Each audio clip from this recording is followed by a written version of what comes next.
The 2026 FIFA World Cup is supposed to be watched by 5 billion people, the biggest audience in the history of human broadcasting. Every screen, every device, every platform. FIFA has spent years building toward this moment, the most watched sporting event ever staged, generating more revenue, more global attention, and more broadcast reach than any tournament that came before it. And right now, weeks before the opening kickoff, two of the world's most populous nations, countries that together hold nearly 3 billion people, have no confirmed deal to broadcast the tournament. Not a streaming platform, not a cable channel, not a state broadcaster. Nothing. The World Cup could begin on June 11th, and the fans in India and China may have nowhere official to watch it. This is not a rumor. This is not speculation. This broke today. And what it reveals about the war happening behind FIFA's closed doors, over money, over control, over who gets to profit from the biggest football event on earth, is a story that goes much deeper than a failed negotiation. If you want every one of these FIFA 2026 stories as they break, subscribe right now and hit the bell. This channel covers every development as it happens. Now let's get into it. The two countries at the center of this crisis couldn't be more important to FIFA's global reach. China, according to FIFA's own data, accounted for 49.8% of all hours of viewing on digital and social platforms globally during the 2022 World Cup. Nearly half of all global digital viewing from one country. And India, combined with China, accounted for 22.6% of total global digital streaming reach for the 2022 tournament. These are not secondary markets. These are the engine rooms of FIFA's claim to be the world's most watched sport. And right now, both of them are dark. FIFA's statement on the matter was careful and brief. Discussions in China and India regarding the sale of media rights for the 2026 FIFA World Cup are ongoing and must remain confidential at this stage, the statement said. Must remain confidential, with 5 weeks to go. That phrase is doing a lot of work. The lack of a confirmed broadcast agreement with India or China is unusual at this stage. In past World Cups, including 2018 and 2022, Chinese state broadcaster CCTV secured the rights well in advance and began airing promotional content and sponsor-driven advertisements weeks before the tournament. By this point in the build-up to previous tournaments, Chinese fans had already been watching World Cup content for months. CCTV's promotional machine was already running. Sponsors were already paying for advertising slots built around tournament programming. None of that is happening right now, and nobody outside FIFA's negotiation rooms knows exactly why. Let's start with India, because that's where the most detailed picture has emerged, and it's a picture that reveals just how badly FIFA misjudged the market. FIFA had initially sought $100 million for broadcast rights for the 2026 and 2030 World Cups in India combined. When the World Cup last aired in India in 2022, Reliance's then standalone media arm secured the rights for about $60 million, announced around 14 months before the event.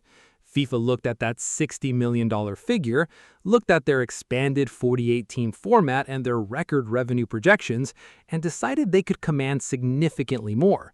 That was the starting point. What happened next was a slow and humbling retreat. FIFA had launched the India rights sale in July 2025, but had failed to find a buyer even after lowering its asking price from around $100 million to $35 million. From $100 million down to $35 million over the course of months, and still no takers. Then came the final offer that made everything public. The Reliance-Disney joint venture, led by billionaire Mukesh Ambani, offered $20 million, a fraction of FIFA's ask. FIFA has not been keen on the $20 million figure. Sony, India's other major broadcaster, explored the opportunity and walked away entirely. Sony ultimately decided against placing a bid, citing weak commercial viability. So you have a situation where FIFA went to the market asking for $100 million. The market came back at $20 million, and there's no deal. But here's the interesting part. The broadcasters aren't being irrational. They're responding to a specific structural problem that FIFA created when it chose North America as the host continent. And it comes down to something as simple as time zones. Of the 104 matches scheduled for the 2026 World Cup, only 14 begin before midnight in Indian Standard Time. 14 matches out of 104. Compare that to Qatar 2022, which saw 44 matches air before the midnight viewership cliff. Russia 2018 enjoyed 63. The drop is dramatic, from 63 primetime matches in Russia to 44 in Qatar to 14 in North America. For Indian broadcasters who depend on advertising revenue attached to peak viewership hours, matches scheduled for 3 a.m. Indian Standard Time or 5 a.m. Indian Standard Time significantly decapitate viewership peaks, making it nearly impossible for brands to justify high-value advertising inventory. And there's a deeper problem that 2022 itself created. When Reliance streamed the Qatar World Cup for free on JioCinema, it was a landmark moment for digital football in India, and a catastrophic one for the traditional business model. By streaming the tournament for free, JioCinema prompted audiences to shift to digital platforms, leading to a loss of 87 million traditional television viewers. Those viewers left linear TV. They went digital. And once they went digital with an expectation of free content, getting them to pay, or getting brands to pay for access to them at a profitable rate, became much harder.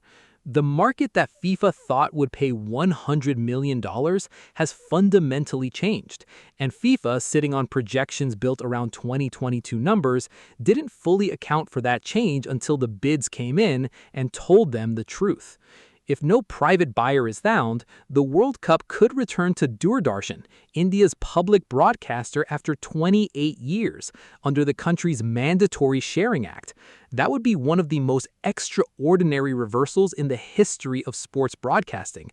The most commercially ambitious World Cup ever staged, watched in the world's most populous democracy on a state-owned public channel, because no private company could make the economics work.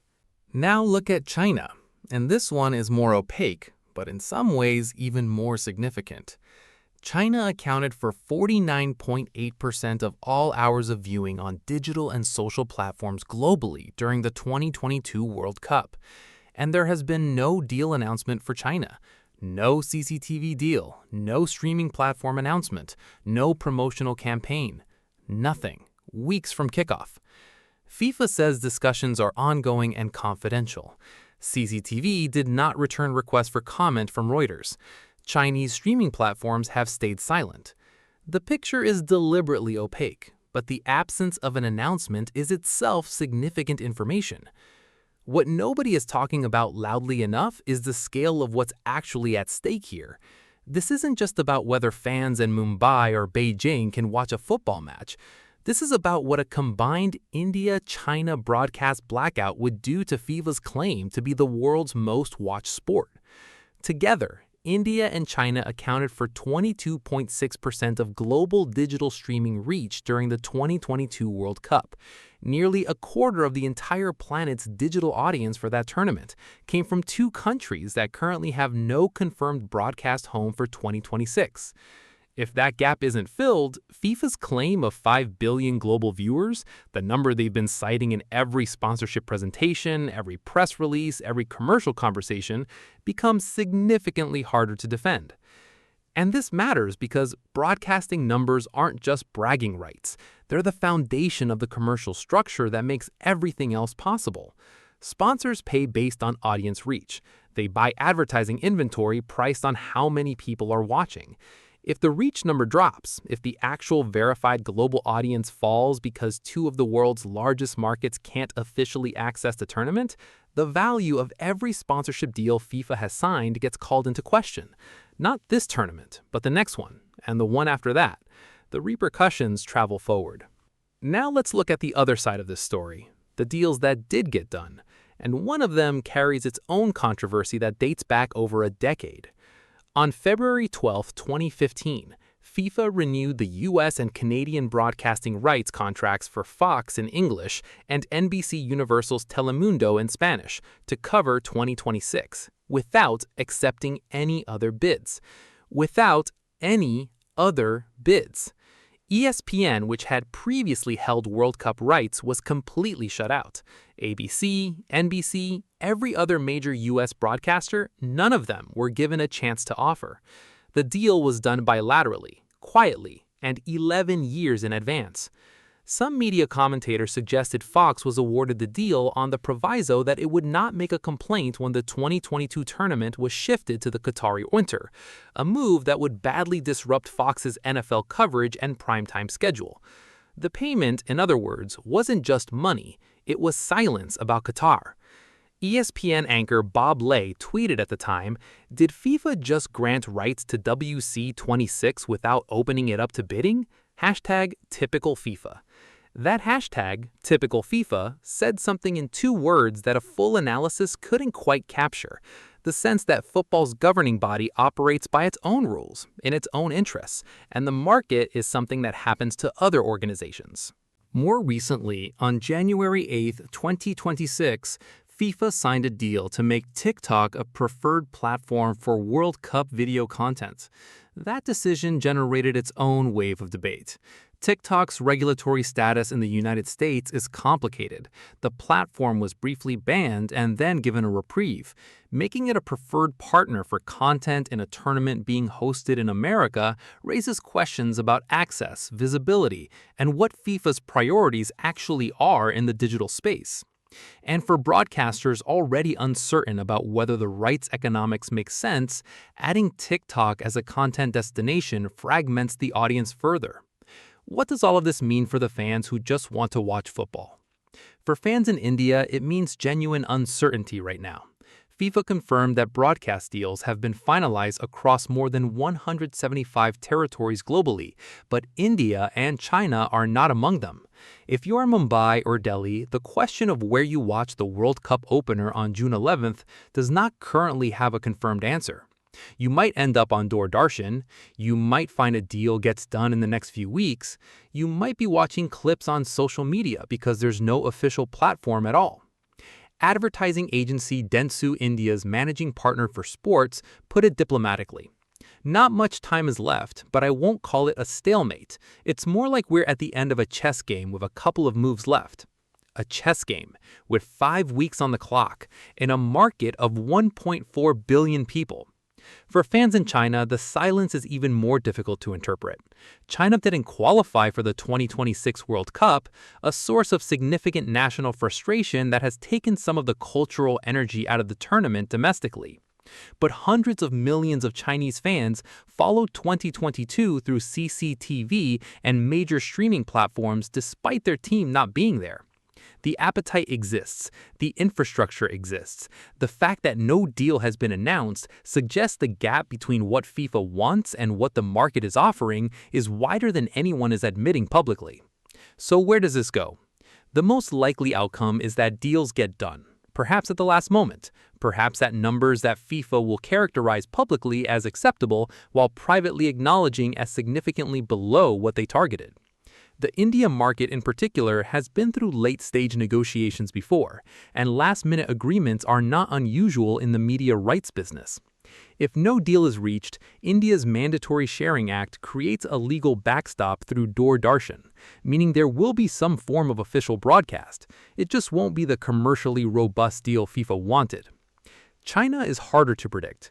The geopolitical context between the US and China, combined with the fact that China didn't qualify and the financial dynamics of the broadcasting market, creates a more complicated negotiation.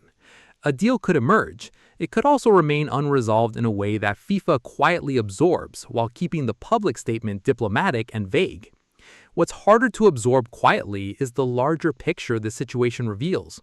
A World Cup that was supposed to shatter every record for global viewership is heading into its opening weeks without confirmed broadcast homes in its two largest potential markets.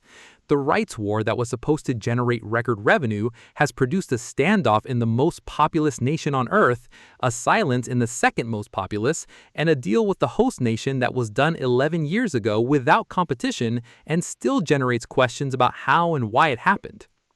FIFA says the discussions are ongoing and confidential. The tournament begins in 37 days. What do you think? Will FIFA get the India and China deals done before June 11th? And does this rights crisis change how you see FIFA's claim to be the world's most watched sport? Drop your answer in the comments.